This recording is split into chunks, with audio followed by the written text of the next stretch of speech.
Thank you, Mark. Albert told me I only have 45 minutes to introduce George. I don't know if that'll be enough time to cover everything that George does, has done, or probably will do in the next hour or so. I met George probably right after he went into his current title. I was part of a cohort of faculty that was sent to learn how to teach online, and that is something that has continued for me. I now mentor faculty who are going to be teaching online. I work with George in several different areas. George's official title that he gave us for the presentation today is University Director of Academic Technology. And I think it really comes more to directly responsible for everything, especially when it breaks. George has been and is an English professor, and I think that is where his roots remain. He is student-centered, and when you're sitting in administration, I think sometimes you can lose the sight of the students, and George, I do not believe, has ever done that.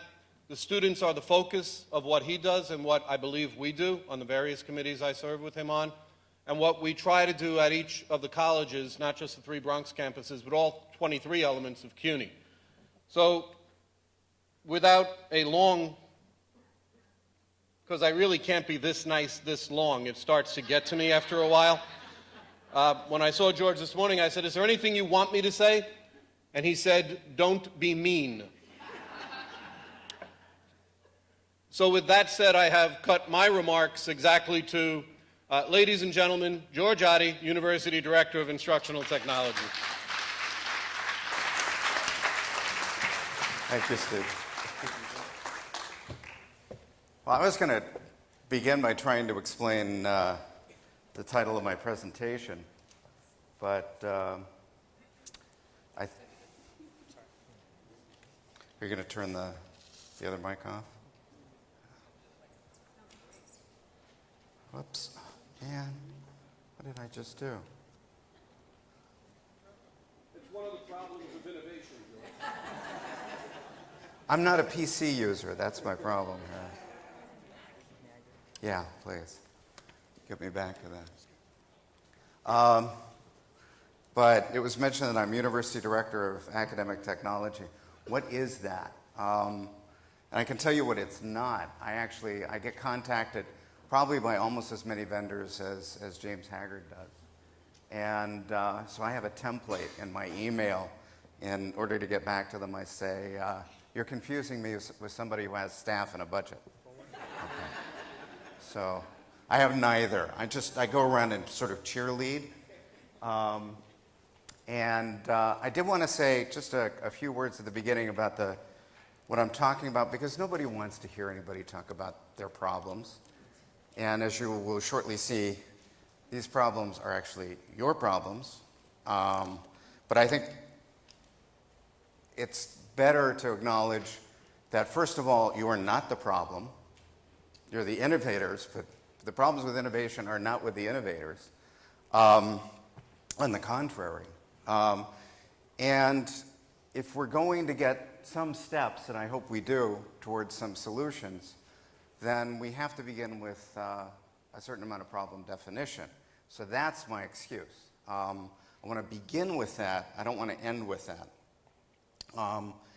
I just described you as innovators. If you think for a moment about how much you would like to feel noticed and supported and acknowledged, and how much you are noticed and supported and acknowledged, you may get a sense of what you might call the problematics of innovation. So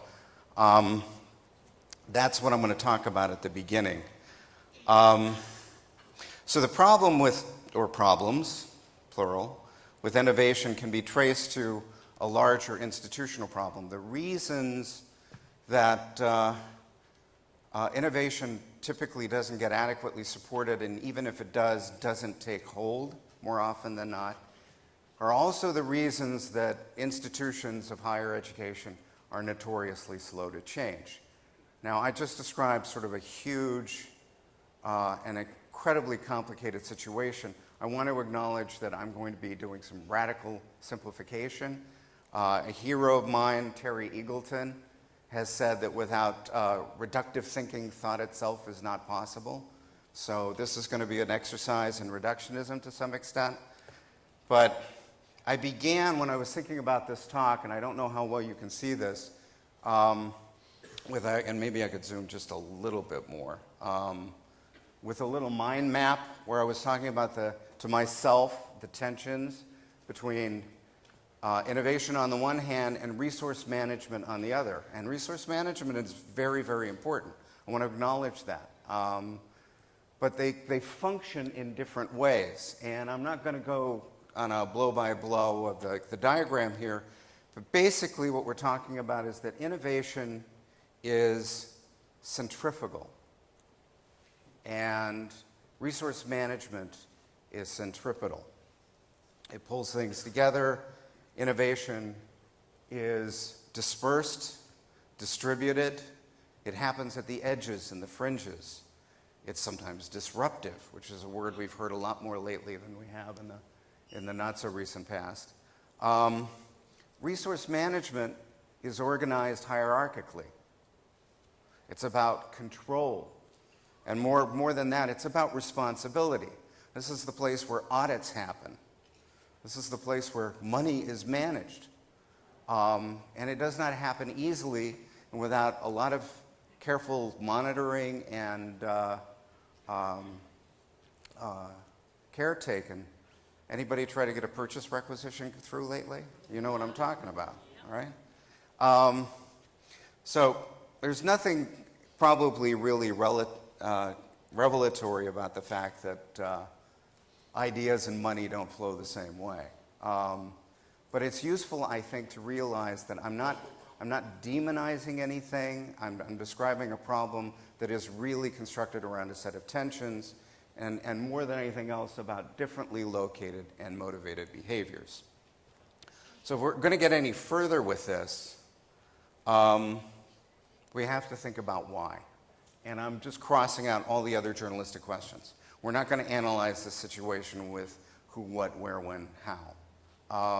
That way lies the blame game, or actually despair and apathy, and a real tendency to get lost in the weeds. We really need to think about why. That's the question. And the answer, in a word, and it's not the game of global domination, but that was a good GIF, so I used it, is risk. Innovation and resource management respond to risk in very, very different ways. Innovation is, by definition, risk-taking. It's experimental. It's about the testing of hypotheses. It's about the right to fail and revise and retry. Resource management, good resource management, is effectively risk management. It's basically what it is. Don't blow it,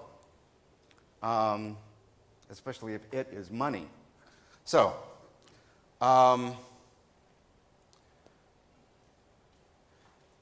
what I want you to think about for a moment, because this is for me, the game changer, is what happens when risk avoidance becomes risky.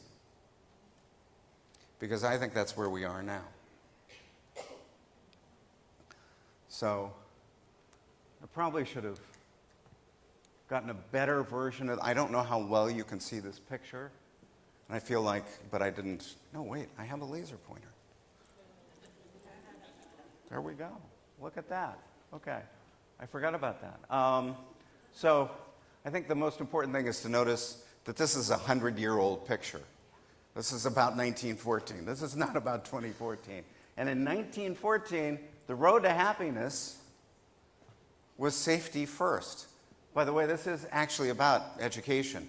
There was I don't know if that's a river or just a path, but ignorance is going underneath the bridge of education, and beyond that leads safety first.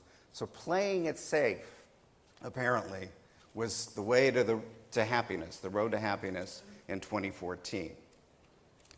That was a Freudian slip. In 1914. In 2014, it's the opposite. I think the one thing that we can talk about at this point in time is that the riskiest thing you can do is to sit on your hands and do nothing and try to play it safe.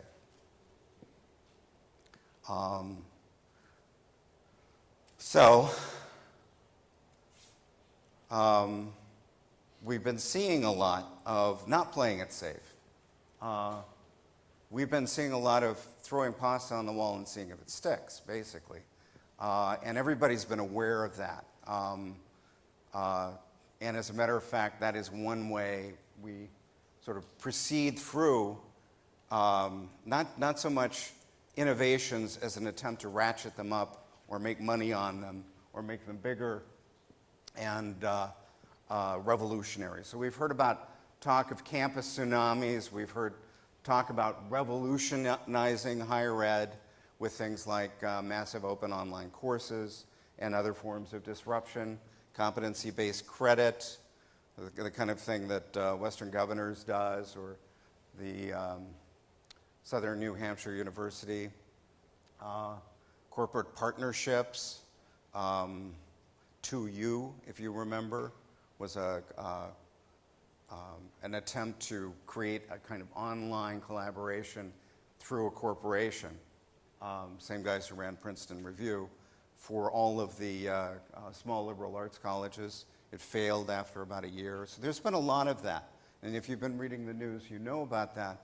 What's fascinating to me is that one of the sources for funding some of this stuff, throwing pasta against the wall and seeing what sticks, the Gates Foundation, Dan Greenstein of the Gates Foundation, coined the term innovation exhaustion to describe what was going on.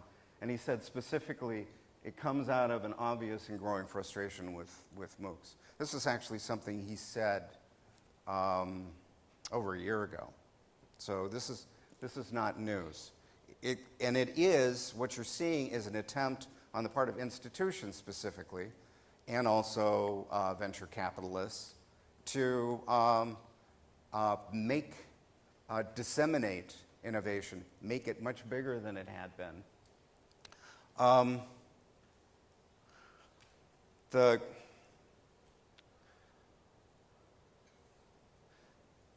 want to argue that this is not really innovation, not as I'm thinking of it, but the attempt to scale it up significantly. If you think about it in an interesting way, MOOCs are sort of the invention of the printing press in our time. They're a way of extending and the duplication, scaling of, and access to content. Content is not education, but it can masquerade as such. So, what do we really need to do? I'm not, by the way, a huge Steve Jobs fan. I read the biography. If you read the biography, you know all the reasons not to like Steve as well as the reasons to like Steve. But what fascinated me when I was thinking about this was, and it stuck in my head, it was one of the things that was pulled out over and over again in the obits and the testimonials after his passing, was what he said in a Time magazine interview: the way we're going to survive is to innovate our way out of this. And I think this is what you're seeing when you're seeing a lot of work with MOOCs and other quote-unquote innovations. Now, it's important to remember, I think Ron was helping us with this, to remember how much, not just technology, but the user experience of technology, and consequently the world itself, has changed. That in 2002, we were talking about the dawn of the iPod, the first release of iTunes, OS 10, the iPhone, the iPad, iOS. All those things came later. All those things we probably can't, I know I can't, think about doing without now. We're not around then. And many of them were not imagined by anyone on the horizon. Steve Jobs helped with that. You may remember how often he said Apple would never do a tablet. I'm working off of one right now. And so I want to sort of invite you imaginatively to think back to that point for Apple. He had just, come back to the company. He had, they'd let him go. He hadn't done that well. Does anybody remember Next? Actually, almost no one remembers Next, and that was part of the problem. It was a non-hit. Apple was in a situation that's not radically different from the situation that higher ed is in now. Higher ed is in bad shape. Funding is increasingly depleting, especially public funding, but also philanthropic funding. Student debt is just ridiculous. We can't squeeze the students for more money. And I'm talking about higher ed generally, and certainly not the CUNY students specifically, whom we might squeeze for more money. We've got downturning enrollments. I think everybody knows this. The echo boom, the baby boom of the baby boomers is over, and we probably won't see increasing enrollments again from traditional sources until the year like 2020, some say 2025. We're not getting better at completion. We're not getting better at world rankings, if you know where the U.S. fits. The job market is changing a lot faster than institutions of higher ed.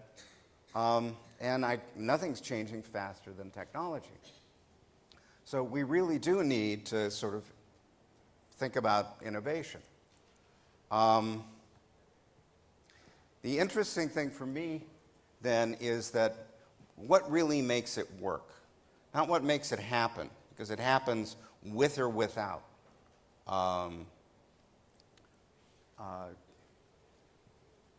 the proper resourcing and funding and so on. It happens because people like Sergey bump into people like Larry, and it happens.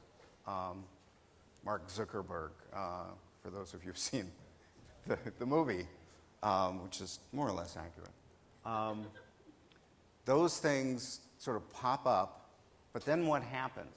And the interesting thing from Curtis Carlson, who's the CEO of SRI. SRI is one of those acronyms that doesn't stand for anything anymore, but it used to stand for Stanford Research Institute, says that, and this is his law, that because everybody has the access to the knowledge and the tools, innovation from the top down tends to be orderly but dumb. That was some of what I was talking about before. Innovation from the bottom up tends to be chaotic but smart. And so there's a sweet spot somewhere, and it's moving down closer and closer to where the people are, to where you are, to where the innovators are. Because now they have the means, the tools and the knowledge to invent and collaborate. So, what is the not too high, not too low Goldilocks point for this? I did a couple other mind maps I don't want to spend a lot of time on.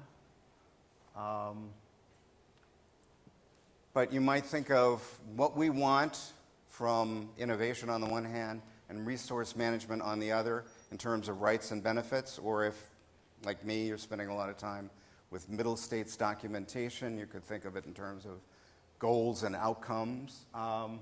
But there are places where these things overlap and are mutually beneficial. That resource management needs innovation, especially now, the way innovation needs resource management. As a matter of fact, they're like to use that old-time song, love and marriage go together like a horse and carriage. You need somebody to pull it and something to put it in. One of the things that occurs to me is the metaphor of the plant that needs water to grow and the watering can. Without that plant, the watering can has no reason for existence. But that plant, that sprout at least, needs to be noticed, unless we're talking about a soaking of the landscape. And remember, in this metaphor, this very complicated, distended metaphor, the water is money. Nobody's going to soak the landscape. So we have to be able to find and identify and then support what look to be likely points of innovation. And the key then, it seems to me, is visibility. How does innovation get recognized? Get recognized as worthy of support, get recognized as worthy of scaling up, ideally. I've got a couple of examples, but I want to look first at Carlson's Law again. I think it's important to remember, especially if you understood me to say innovation is just one of those things that happens. There's somebody off in a corner, a light bulb goes off. Innovation happens to the extent it does now. And it's one of the things that's speeding things up so much because the tools have changed, and especially the tools for collaboration. Innovation really doesn't happen in terms of moments of individual inspiration. What really needs to happen is collaboration. And that's the critical corollary to Carlson's Law, that the more people can collaborate, the more innovation you're likely to have. So, we have spaces for collaboration. I hope you're all familiar with the CUNY Academic Commons. It's not just a space, it's an example. I know at least a few people in the room remember when there was no Commons. It wasn't released until 2009. And even some of those people might remember when there was no funding, but there was an idea. I still get teased about this because I coined the phrase, if you build it, they will fund. And they did. But by the time the funding arrived, people may remember this, we not only had a developer team that had put together a beta platform, we had 100 people at least, actually I think it was hundreds of people, in that beta banging away at it, making sure it worked, making suggestions for how it might be better. It now has close to 6,000 members. I hope it gets a lot more in the not too distant future. I'm not sure that that's the model, but it's a model of how collaboration needs to happen. It, in some cases, is a matter of building the plane and flying it at the same time. It's of creating the space in which you're going to innovate. And maybe that's one of the things CUNY has to do. This afternoon, I understand from the program, you're going to listen to a lightning round of people who are into gaming. The most powerful, or arguably, I don't want to offend anybody, one of the most important groups on the Commons, one of the largest and most active, is the gaming group, the CUNY Games Network. And they are amazing, but one of the most amazing things about them is if you know about gaming, you know you need all kinds of skill sets in people. You need people who know design, you need people who know a lot about pedagogy, you know people who can program, and yes, you need gamers. And they need to find each other. And they found each other on the Commons in that open group and put together, I have to say, one of the best conferences I've been at. It was this January at the Graduate Center. I think I was 30 years older than anybody else on the concourse level. But they were amazing. And they had found each other, and to a considerable extent this is true of this conference, the conference itself was built through collaboration that happened online with tools that had heretofore not been available and are available now on the Commons. So, I could say a lot more about the Commons, but I need to go on. I want to call your attention to something else which is a little less well known. The CUNY Innovation Survey. This is the brainchild of another group on the Commons, and there are some members here, the IDT, Innovative and Disruptive Technologies Group. And they wanted to use innovative and disruptive technologies, but they needed to make sense of how much we're doing that now, and began an inventory, which works through collaboration, or works through self-reporting. So I've given, and if you want to jot it down, you could, during the boring parts of this conference, maybe the last 10 minutes of this talk, you could fill out the form with whatever you're presenting on today. It's a bit.ly shortener, so it's always the same, the first part. The second part, PUD, all uppercase, QB, lowercase, uppercase B. PUD, QB, or something. That's all you need to remember, and you can find this. At this point in time, we have well over 100 innovations reported in the survey. We have every campus represented, some campuses more represented than others. What we'd like to do is surface this information, not least of all for the administration, and suggest to them that some of this stuff is worth getting much bigger about.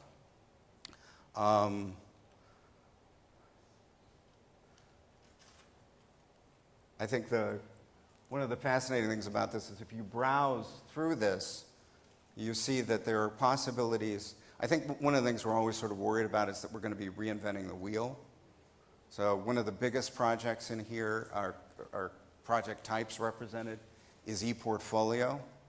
We are not reinventing the wheel. We are finding, we are letting 1,000 flowers bloom, and they're very different uses, different platforms, different purposes, different levels and kinds of instruction that are involved. There's a lot to learn from. There's a lot to find out about what one another are doing, and this is a means of doing this. I know I need to wind up. Logical next steps, it seems to me. These are not yet taken because they need to happen well above my pay grade. But there are signs, let me say that and no more than that. There are signs that there may be some interest in doing this sort of thing. What we would like is to create a structure for people to make proposals that could be funded. And if I seem to be describing a grant, I'm not. Grants, in a way, are part of the problem. They're ephemeral funding, and they contribute to the ephemerality of innovations. The grant funding runs out, and so does the enthusiasm for pursuing that particular path or approach. What we would really like to be able to see is people doing more of what they're doing now, coming up with ideas they would like to try out, and finding ways of getting support for that from the get-go, and finding ways of making the connections and collaborations that would help them not only realize that innovation, but scale it up. Opportunities for mentoring, both doing it and having it done unto you. There is a lot of expertise, growing expertise in CUNY. We need to find ways of making more of that. I'll conclude by leaving you with a way of contacting me, which I also hope is familiar to you. If you're on the Commons, this is one of the features, and it's just the top. It's the banner for the new CUNY profile, and you can put and mine is, your bio underneath, and your list of publications, and links, and interests, and all sorts of stuff, images.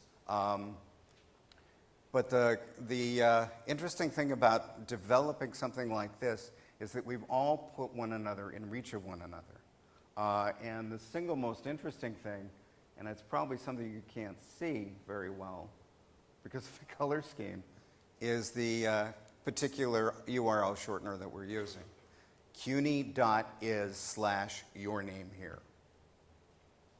So this one says George Otte. That's not an act of hubris. That's quite the opposite. CUNY is everybody who says CUNY is me, as far as I'm concerned.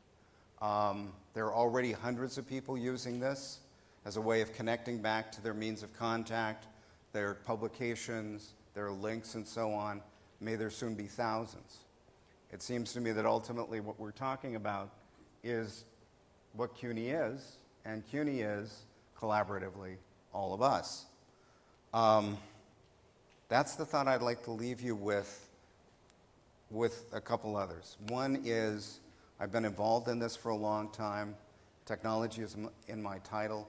Innovation is not technology, it's people. That's what you need to fund. And the solution is not a hierarchy, it's a network. Thank you.